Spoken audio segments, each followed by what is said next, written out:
Okay, सो बच्चों हम सबसे पहले बात करेंगे ब्राचियल प्लेक्सिस के बारे में। आई होप सो ये वीडियो देखने के बाद आपको कहीं और जाने की ज़रूरत ना पड़े, इसी से आपको अच्छे से समझ में आ जाए। Okay, so let's start. सबसे पहले ब्राचियल प्लेक्सिस के बारे में बात करेंगे। तो ब्राचियल का मतलब क्या होता है? ब्राचियल का मतलब होता है आर्म।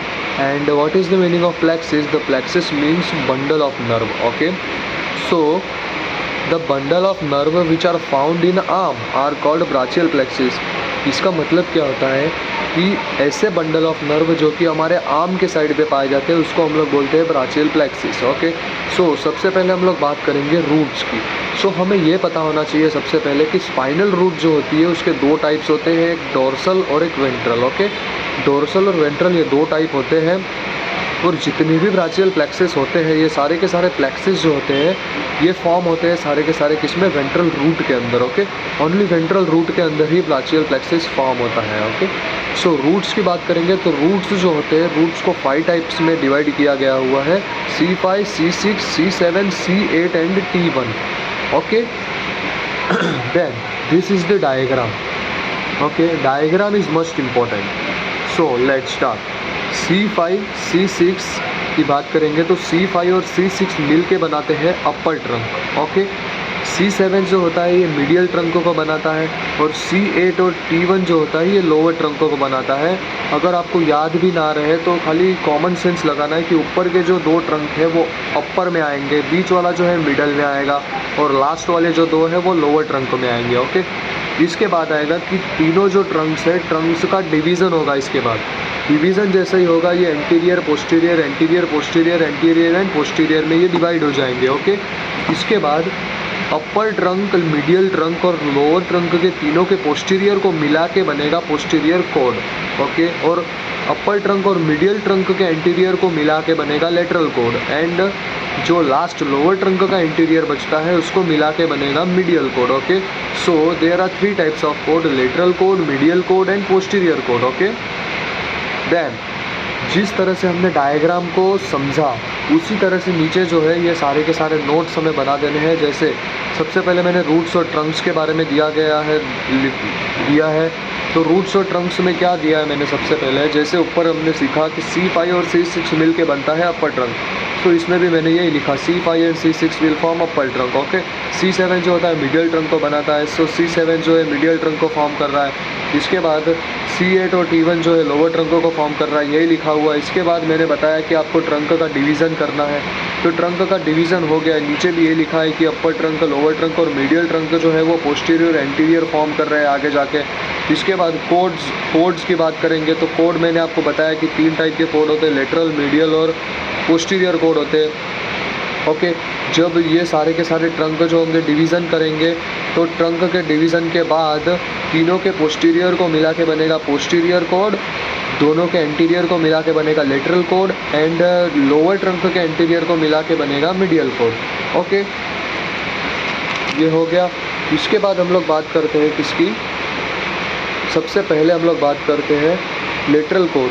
ओके, किसमें कितनी ब्रांचेस होती है? हमने रूट्स की बात की, रूट्स के बाद हम लोग ब्रांचेस की बात करेंगे। ओके, किसमें कितनी ब्रांचेस होती है?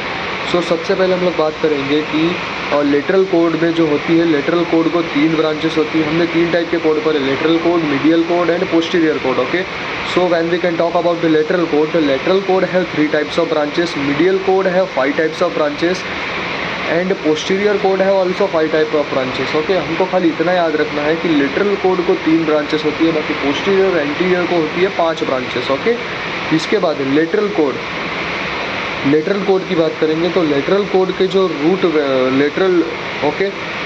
लेटरल कोड की हम लोग बात करेंगे। सो लेटरल कोड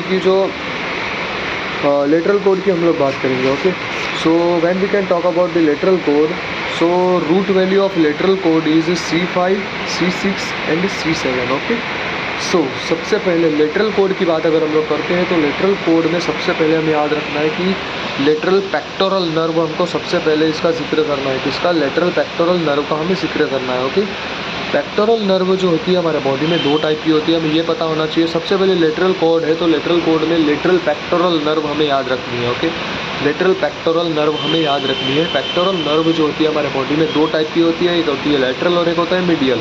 तो लेटरल कोड में लेटरल पेक्टोरल नर्व को डालना है और मीडियल कोड में मीडियल पेक्टोरल नर्व को डालना है। ओके, सो लेटरल पेक्टोरल नर्व जो होती है ये क्या करती है? लेटरल पेक्टोरल नर्व जो होती है ये जो हमारे पेक्टोरलिस मेजर और पेक्टोरलिस माइनर मसल्स होते हैं जो कि हमारे चेस्ट के पास पाए जाते हैं। ये पेक्टोरलिस मेजर और पेक्टोरलिस माइनर मसल्स ये क्या करते हैं? ये जो होते हैं ये नर्व जो होती है ये मसल्स को सप्लाई करती है। ओके, इसके बाद आएगा लेटरल पेक्टोरल नर्व के बाद हमको एक और चीज़ याद रखनी है, lateral root of medial cord. Okay, lateral root of medial nerve क्या करती है? ये नर्व जो होती है हमारे फ्रंट ऑफ फोर आर्म मतलब फोर आर्म के फ्रंट में पाई जाती है। ओके, इसके बाद एक चीज़ हमें एक नर्व इसमें याद रखनी है हमको जो कि है musculocutaneous nerve. Okay, musculocutaneous nerve का सेम फंक्शन होता है, ये भी नर्व जो होती है फ्रंट फोर आर्म के फ्रंट में पाई जाती है। ओके, इसके बाद मीडियल नर्व की बात करेंगे, मीडियल कोड की बात करेंगे तो मीडियल कोड के जो रूट वैल्यू होती है वो होती है C8 एंड T1। ओके, सो इसमें भी जैसे हमने लेटरल के अंदर लेटरल पेक्टोरल नर्व की बात की उसी तरह से इसके अंदर मीडियल पेक्टोरल नर्व की बात होगी। ओके, इसका भी फंक्शन सेम होगा कि ये जो होते हैं पेक्टोरल्स मेजर और पेक्टोरल्स माइनर मसल को सप्लाई करती है। ओके, इसके बाद जैसे हमने ऊपर पढ़ा lateral root of medial nerve, यहाँ पे मीडियल के अंदर पढ़ेंगे medial root of medial nerve. Okay, ये हो गया। इसके बाद हमको ये बात याद रखनी है, मीडियल कोड के अंदर हमको आर्म की नर्व और फोर आर्म की नर्व पढ़नी है। सो सबसे पहले आएगा nerve of arm. Nerve of arm की बात करें तो ये जो होती है सेंसरी इम्पल्स को कैरी करती है छोटी एरिया से।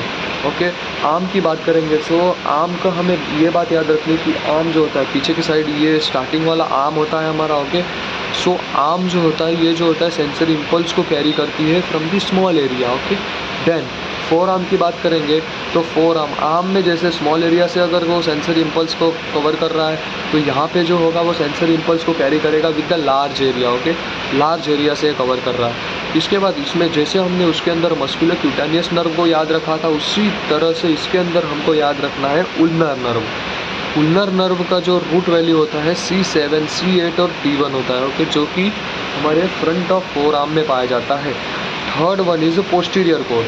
When we can talk about the posterior cord, the root value of the posterior cord is C5 and C6. Okay, so अभी यहाँ पे posterior cord की बात करेंगे तो posterior cord में हमको सब स्कैपुला जो होता है हमारा स्कैपुला जो होता है स्कैपुला के ऊपर मतलब अपर सब स्कैपुलरिस नर्व और स्कैपुला के नीचे जो होती है लोअर सब स्कैपुलरिस नर्व होती है। सो सबसे पहले हम लोग बात करेंगे हमको पोस्टीरियर कोड में याद रखना है अपर सब स्कैपुलरिस नर्व। अपर सब स्कैपुलरिस नर्व की बात करेंगे तो ये जो नर्व होती है अपर सब स्कैपुलरिस नर्व ये ऊपर होती है और ये जो होती है लार्ज नंबर ऑफ मसल को सप्लाई करती है। उसी तरह का उल्टा लोअर सब स्कैपुलरिस नर्व है, जिस तरह से वो जो होती है लार्ज नंबर ऑफ मसल को सप्लाई करती है उसी तरह से ये जो होती है स्मॉल नंबर ऑफ मसल को सप्लाई करती है, मतलब कम अमाउंट में मसल को सप्लाई करती है। इसके बाद हमें याद रखना है जिस तरह से हमने उसमें उल्नर नर्व याद रखा उसी तरह से इसमें हमको याद रखना है क्या एक्सिलरी नर्व। एक्सिलरी नर्व जो होती है ये नर्व जो होती है इंपॉर्टेंट होती है बहुत शोल्डर के लिए।